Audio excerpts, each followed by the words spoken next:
whenever we have a good defender on the show, I like to sort of, mainly because I don't have this perspective, but I like to get their perspective on what makes a great defender. So some of the things you just mentioned Mm. were size, which you naturally have.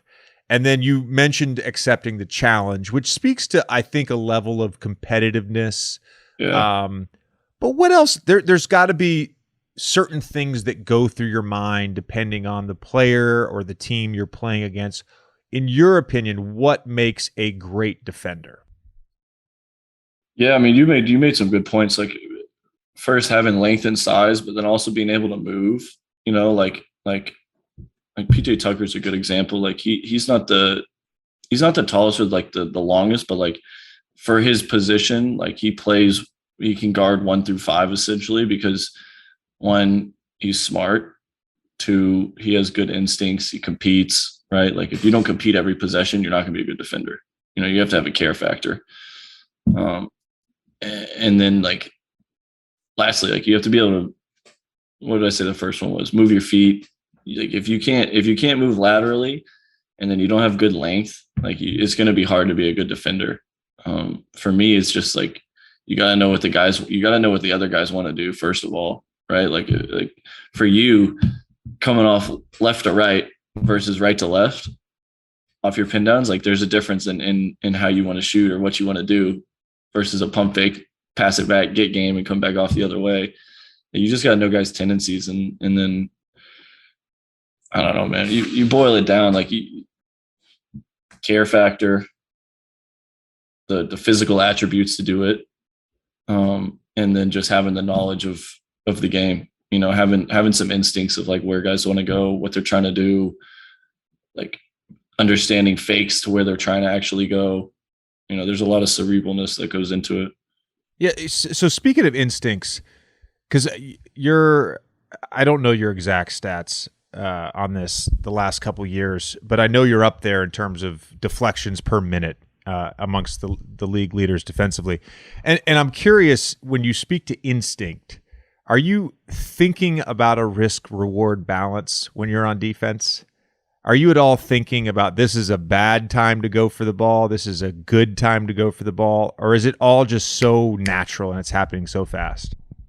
When it turns out well, it's natural and it's just happening. Now, this is a great question because this happened to me the other night when we played Philly at home. Tyrese Maxey came off a screen with George Niang, and I knew Maxey was about to throw it back to George, but like in my head, I was telling myself to be solid, but like my body naturally took over, and like I knew Maxey was throwing it to George, but like that split second of me thinking instead of just reacting and playing the game, I missed the steal. George catches the ball, hits a three, go up 5 with like 30 seconds left. So I really do think that like if you just react instead of thinking, like once you start thinking on the basketball court, usually bad stuff happens, right? Like offensively, defensively, like if you're thinking about what's going on or you're thinking about what's about to happen, it's I don't know, in my experience, usually bad plays happen, either turnovers, miscommunication, you know, you get beat.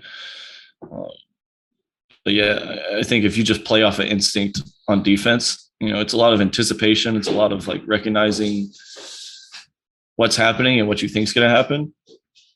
But yeah, a lot of times when I'm locked in and playing the best defense possible, like I'm not really thinking about anything.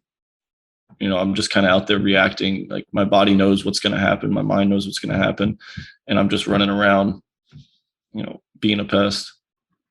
So I can't speak to great individual defense, but there is a mental component to this beyond just instinct, and there's a preparation component. You spoke to sort of knowing guys' tendencies. I would call it thinking versus awareness, and like having mental awareness of what's happening, play recognition, who you're guarding, time and score. Just having all of that in the back of your mind versus thinking about every play. If you think about every play, there's going to be a lag, and sort of it's this sort of mind-body connection of just awareness. It's constant awareness. I felt that at times offensively, for sure. I felt that at times offensively. It's like the difference between thinking and knowing.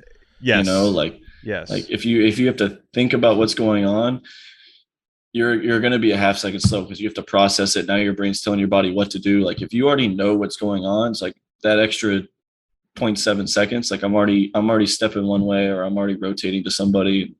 Part of that I'll credit that to Rondo and LeBron. Man, we talked about it, I think, last podcast. Like they're just so smart, and like seeing them operate for a couple of years and seeing like how they would like communicate and think and point and tell people where to go before stuff happened. It's like I've tried to take a little bit of that with me, and obviously I think I'm going to get better at it the more I'm away from them, and kind of put pressure on myself to be good at it. But it's that thing of like they know what's going on, so they can already. It's like chess, right? Like they're 2 moves ahead. Yeah, we talked about this with Kyle Korver last episode. I'd say 3 to 4 guys have talked about LeBron doing this in the show over the last year, of him knowing the other team's plays before they happen, and basically just calling out the plays to you guys. Knowing plays, knowing player tendencies, coach tendencies. Like it's the amount of knowledge that he has stored in his head is phenomenal.